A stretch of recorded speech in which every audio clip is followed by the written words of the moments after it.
അയ്യോ, തൃക്കര ഉത്സവത്തിന് ആന ഇടഞ്ഞു. എത്ര പേർക്ക് പരിക്കേറ്റു? ഇപ്പൊ എത്ര സ്ഥലത്ത് ആനകൾ ഓടണേ? ഇപ്പം പൂരങ്ങൾക്ക് പോണെന്നൊക്കെ ഉണ്ട്. പക്ഷെ സത്യം പറഞ്ഞ ആനയെ ഓടുന്നു വിചാരിച്ചാ പോവാത്തെ.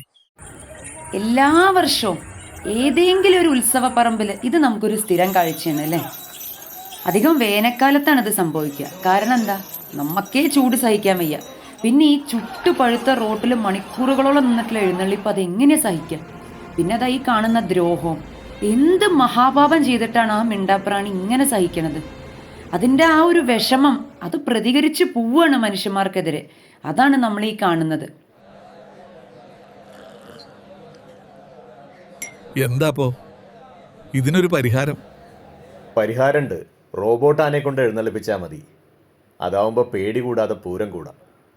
അറിഞ്ഞില്ലേ, 2023 ഇരിങ്ങാടപ്പള്ളി ശ്രീകൃഷ്ണ ക്ഷേത്രത്തിൽ ആദ്യമായിട്ട് റോബോട്ട് ആന എഴുന്നള്ളിച്ചു.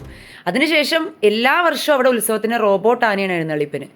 അത് കണ്ട് ഒരുപാട് ക്ഷേത്രങ്ങൾ ഈ മാതൃക പിന്തുടരണമുണ്ട്. ഇതാകുമ്പോൾ എന്താ, ഏക്കവും കുറവാണ്, വനം വകുപ്പിന്റെ അനുമതിയും വേണ്ട, പട്ടയം വേണ്ട, വെള്ളവും വേണ്ട, കുത്തുമില്ല, ഓടുമില്ല, സുഖമായിട്ട് പൂരം കാണും. Is it a robot elephant? Then we can attend the Puram without fear now.